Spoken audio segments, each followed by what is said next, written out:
तो hello guys, welcome back to my YouTube channel. तो इस वीडियो में हम 6 जनवरी की सभी शिफ्टों का एनालिसिस कर रहे हैं, जिसमें हम देखोगे पहले हम क्वेश्चन बताएंगे, फिर उससे रिलेटेड जो इंपॉर्टेंट फैक्ट है वो भी बताएंगे। क्यों? क्योंकि इंपॉर्टेंट फैक्ट है जब तक आपकी शिफ्ट में आ गया तो इसलिए ये भी इंपॉर्टेंट है। और अब अगर आप हमारे चैनल पर नए हो तो चैनल को सब्सक्राइब कर दे, वीडियो को लाइक कर दे, अपने दोस्तों तक शेयर कर दे, क्योंकि हम इसमें अमटेच की सभी शिफ्टों का एनालिसिस करेंगे। इसके अलावा जो जीडी का एग्जाम होगा उसकी सभी शिफ्टों का एनालिसिस, ग्रुप डी, एनटीपीसी, जितने भी आने वाले सभी एग्जाम्स है उन सभी का सटीकता से एनालिसिस वीडियो में इस चैनल पे आपको मिलता रहेगा। तो ठीक है, आप सब्सक्राइब करें और चलो बिना देर के वीडियो को स्टार्ट करते हैं।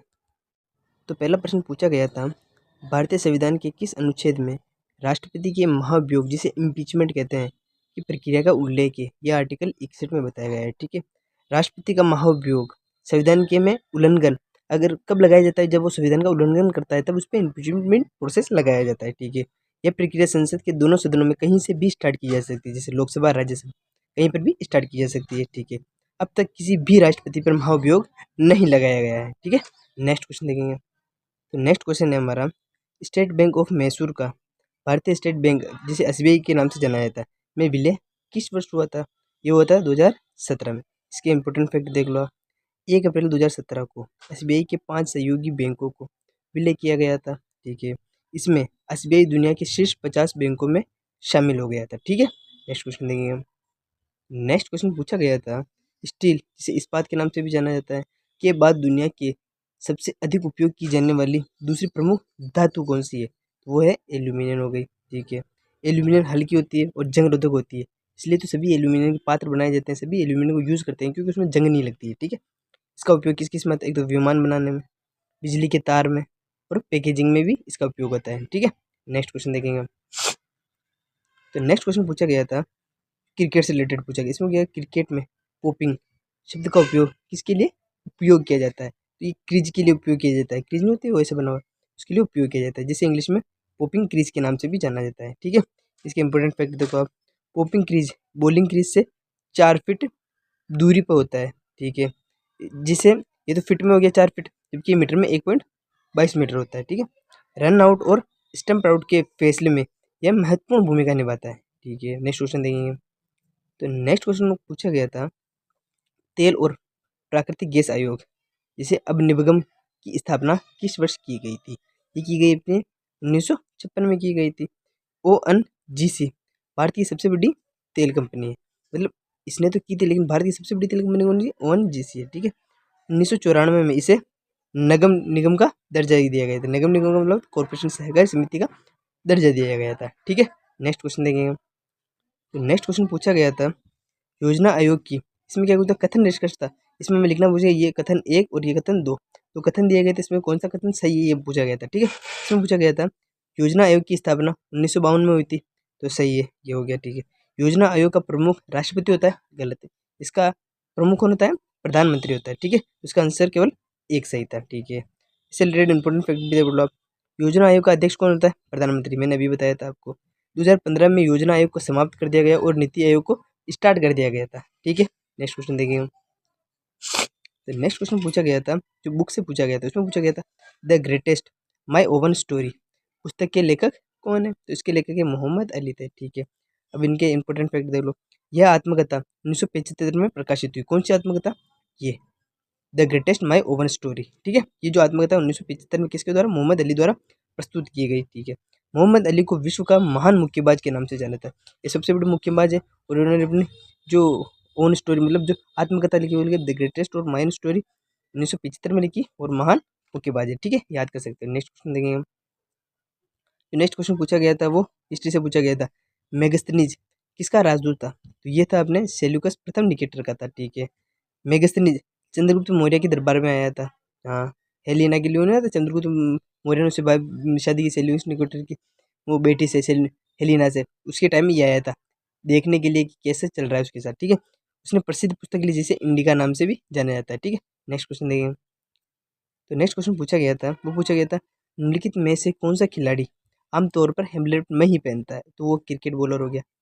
अभी आप देखते हो, मैं बता देता हूँ पहले आपको, जैसे क्रिकेट चल रहा है, ये हो गया।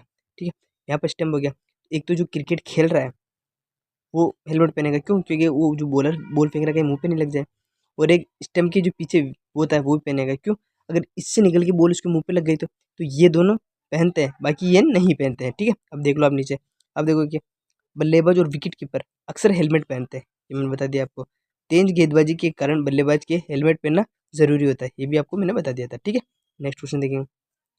तो नेक्स्ट क्वेश्चन पूछा गया था 2019 में जारी किया गया 20 रुपये के सिक्के का कुल वजन कितना है? तो इसका वजन था 8.54 ग्राम। ये क्वेश्चन भी पूछा गया था। ठीक है, अब इसके इंपॉर्टेंट फैक्ट भी देख लो, अगर कोई दूसरा पूछ लिया तो 20 रुपये के सिक्के से।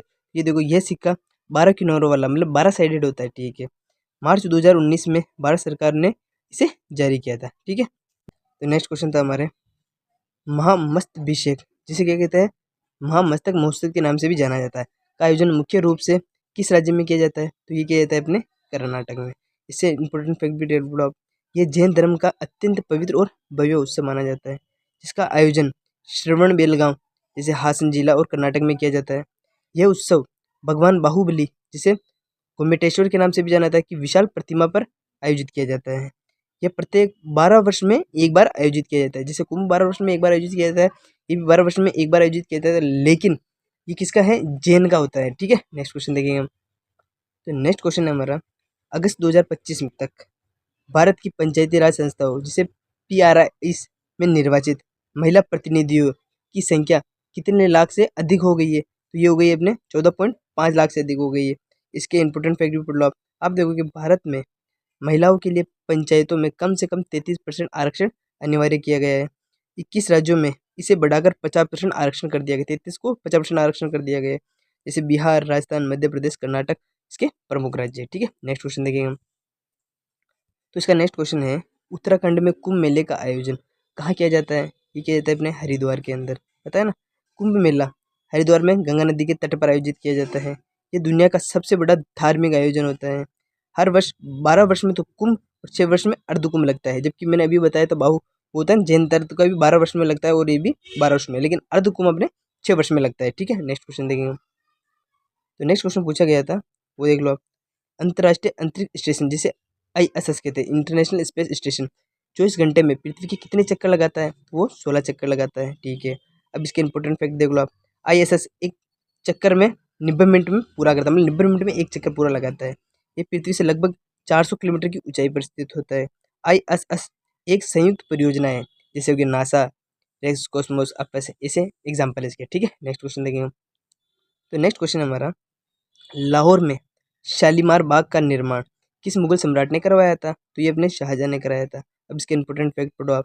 इसके इंपॉर्टेंट फैक्ट में आएगा, शालीमार बाग का निर्माण 1641 में कराया गया था। यह मुगल स्थापत्य कला का उत्कृष्ट अनुमान, मतलब उत्कृष्ट एग्जाम्पल है। इसे यूनेस्को, इसे वो नहीं होता यूनेस्को की साइड में, यूनेस्को की विश्व धरोहर स्थल समय में भी शामिल कर लिया गया है। ठीक है, नेक्स्ट क्वेश्चन देखेंगे हम। नेक्स्ट क्वेश्चन पूछा गया था, जो साइंस से पूछा गया था, उसमें पूछा गया था फेफड़ों में ऑक्सीजन युक्त हृदय में के बाएं अलिंद के, इसमें सॉरी वापस एक बार शुरू से पढ़ लेते हैं। ठीक है, इसमें पूछा गया था फेफड़ों में से ऑक्सीजन युक्त रक्त, ऑक्सीजन युक्त हृदय के बाएं अलिंद में किसके माध्यम से आता है? तो ये आता है फुफ्फुस शिरा, जिसे प्लमोरी वेन के नाम से भी जाना जाता है। फुफ्फुस शिरा शरीर की एकमात्र शिरा है जो ऑक्सीजन युक्त रक्त ले जाती है। बाह्य अलिंद ऑक्सीजन युक्त रक्त को बाह्य नील्य में भेजता है। ठीक है, नेक्स्ट क्वेश्चन देखेंगे हम। तो नेक्स्ट क्वेश्चन हमारा, जब कच्चे माल को संसाधित कर मूल्यवान उत्पादों में बदला जाता है, मतलब रिफाइन किया जाता है इंडस्ट्री एरिया में, तो ये गतिविधि किस क्षेत्र में आती है? ये निर्माण विनिर्माण क्षेत्र में आएगी, मतलब कंस्ट्रक्शन कराते हैं, विमान में आ गया। ये द्वितीय क्षेत्र में कहलाता है, जैसे हो गया कपास से कपड़ा बनाना, लोहे से अयस्क और स्टील बनाना। ठीक है, नेक्स्ट क्वेश्चन देखेंगे हम। तो नेक्स्ट क्वेश्चन हमारा, दमित्री मेंडलीफ ने अपनी आवर्त सारणी में तत्वों को मुख्य रूप से किस आधार पर व्यवस्थित किया था? उन्होंने किया था परमाणु द्रव्यमान पर। ठीक है, जिसमें समान रासायनिक गुण होते थे, उनके द्रव्यमान भार, मतलब भार पे गया था, जबकि अभी परमाणु क्रमांक, और किसकी अभी इस टाइम मोजले की है। ठीक है, मेंडलीफ ने आवर्त सारणी 1869 में प्रस्तुत की थी। आधुनिक आवर्त सारणी परमाणु क्रमांक पर है, और ये मोजले की है, मैंने आपने बताया था अभी। ठीक है, नेक्स्ट क्वेश्चन देखेंगे। तो नेक्स्ट क्वेश्चन पूछा गया था, वर्ष 1932 में महात्मा गांधी द्वारा किस आंदोलन को दोबारा, जिसे द्वितीय चरण में शुरू किया गया था? वो किया गया था सविनय अवज्ञा आंदोलन को किया गया था, जबकि इस आंदोलन की शुरुआत 1930 में दांडी मार्च से हुई थी। गांधी इवेंट समझौते के बाद इसे अस्थायी रूप से रोक दिया गया था। ठीक है, नेक्स्ट क्वेश्चन देखेंगे हम। तो नेक्स्ट क्वेश्चन पूछा गया था, लक्षद्वीप समूह किस महासागर में स्थित है? ये अपने अरब सागर में स्थित है। इसके इंपॉर्टेंट फैक्ट देखो आप। लक्षद्वीप भारत का सबसे छोटा केंद्र शासित प्रदेश है, इसे यूटी के नाम से भी जाना जाता है। यहाँ प्रवाल द्वीप सर्वाधिक मात्रा में पाया जाता है और इसकी कैपिटल क्या है? इसकी कैपिटल कवरत्ती है। ठीक है, नेक्स्ट क्वेश्चन देखेंगे हम। तो नेक्स्ट क्वेश्चन पूछा गया था, सामान्य मृत्यु दर की गणना प्रति कितने व्यक्तियों पे की जाती है? जैसे वो नहीं लिटरेसी दर 1000 पे की जाती है, उसी प्रकार ये भी 1000 व्यक्तियों पर की जाती है। ठीक है, नेक्स्ट क्वेश्चन देखेंगे हम। तो नेक्स्ट क्वेश्चन हमारा, बाजार मूल्य जैसे मार्केट प्राइस पर आधारित जीडीपी से साधन लागत जिसे फैक्टर कॉस्ट के नाम से जाना था पर आधारित जीडीपी प्राप्त करने के लिए किसे घटाया जाता है? तो इसमें अप्रत्यक्ष कर घटाया जाता है, शुद्ध अप्रत्यक्ष कर। ठीक है, नेट इनडायरेक्ट टैक्स को घटाया जाता है। नेक्स्ट क्वेश्चन देखेंगे हम। तो हमारा लास्ट क्वेश्चन है आज का, रक्त का थब्बा जिसे ब्लड कोट कहते हैं बनने में सहायक प्रमुख कोशिकाएं कौन सी होती है? तो ये होती है प्लेटलेट्स की सहायता से थक्का लगता है। प्लेटलेट्स को थ्रोम्बोसाइट भी का नाम से भी जाना जाता है।